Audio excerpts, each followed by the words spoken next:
Congress party senior నేత మాజీ కేంద్ర హోంశాఖ మంత్రి శివరాజ్ పాటిల్ కన్నుమూశారు. 1935 అక్టోబర్ 12న మహారాష్ట్రలో జన్మించిన ఆయన లాతూర్లో జరిగిన మున్సిపల్ ఎన్నికల్లో మున్సిపల్ కౌన్సిల్ చీఫ్గా ఎన్నికై రాజకీయాల్లోకి అడుగుపెట్టారు. ఎమ్మెల్యేగా, ఎంపీగా, కేంద్ర మంత్రిగా, పంజాబ్కి గవర్నర్గా పనిచేశారు. గత కొంతకాలంగా అనారోగ్యంతో బాధపడుతున్న ఆయన మహారాష్ట్ర లాతూర్లోని ఆయన నివాసంలో కన్నుమూశారు. శివరాజ్ పాటిల్ మృతి పట్ల ప్రధాని మోదీ దిగ్భ్రాంతి వ్యక్తం చేశారు. శ్రీ శివరాజ్ పాటిల్జీ మరణం బాధాకరం.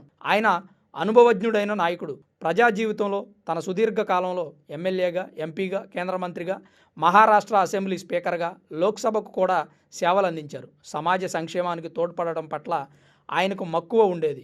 గత కొన్ని సంవత్సరాలుగా నేను ఆయనతో చాలాసార్లు సంభాషించాను. ఇటీవల ఆయన కొన్ని నెలల క్రితం నా నివాసానికి వచ్చినప్పుడు చాలా బాగా మాట్లాడారు. ఈ విషాద సమయంలో నా ఆలోచనలు మొత్తం ఆయన కుటుంబంతోనే ఉన్నాయి. ఓం శాంతి అంటూ ప్రధాని మోదీ ట్వీట్ చేశారు.